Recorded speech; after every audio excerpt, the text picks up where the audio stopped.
గారు మరొక సందేహం. మిర్యాలగూడ నుండి విభవి గారు రాస్తున్నారు. నాగేంద్రుడు సుబ్రహ్మణ్యుడు ఒక్కరేనా?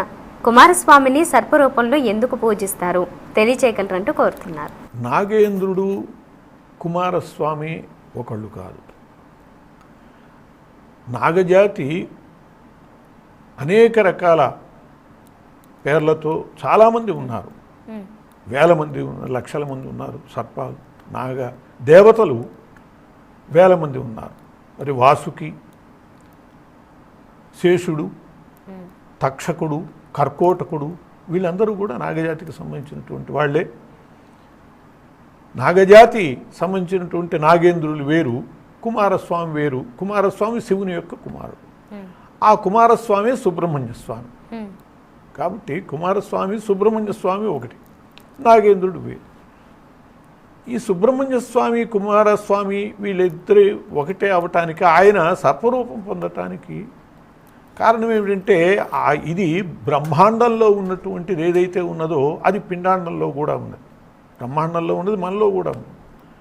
అదేమిటంటే జగత పితరవు వందే పార్వతీ పరమేశ్వరు. పార్వతీ పరమేశ్వరులు జగత్తుకి తల్లిదండ్రులైతే వాళ్ళ కుమారులైనటువంటి వినాయకుడు, కుమారస్వామి వీళ్ళిద్దరూ కూడా బ్రహ్మాండంలో ఉన్నట్టుగా ఈ పిండాండంలోనూ ఉన్నారు. కుమారస్వామి సర్వసేనాధ్యక్షుడు. దేవతలు, సకల దేవతలు సైన్యంగా ఏర్పడితే ఆయన సైన్యాధ్యక్షుడు అయ్యాడు. ఈయన సకల గణములకు అధిపతి, గణాధిపతి. వీళ్ళిద్దరూ కూడా మన దేహంలో మూలాధార స్థానంలో ఉంటారు. మూలాధారంలో ఉండేటటువంటి దైవము గణపతి, వినాయకుడు ఉంటాడు. ఆయనతో పాటు సుబ్రహ్మణ్యేశ్వరుడు, సోదరులు ఇద్దరు ఉంటారు. ఇక్కడ సుబ్రహ్మణ్యేశ్వరుడు షట్చక్రాలు అంటే కుండలిని సర్పరూపం. షట్చక్రాల నుంచి సహస్రారం దగ్గరికి వెళ్ళి ఆ పరబ్రహ్మమును,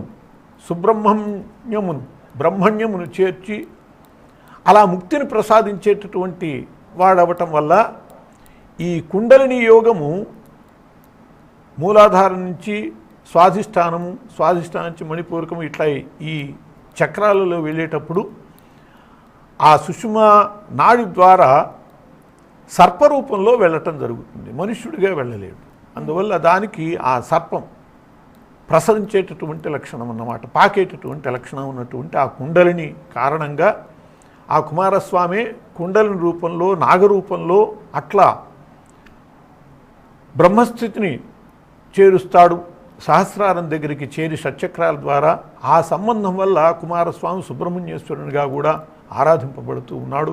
ఆయనే సర్పరూపంలో సుబ్రహ్మణ్యేశ్వరుడు, దైవ రూపంలో కుమారస్వామి.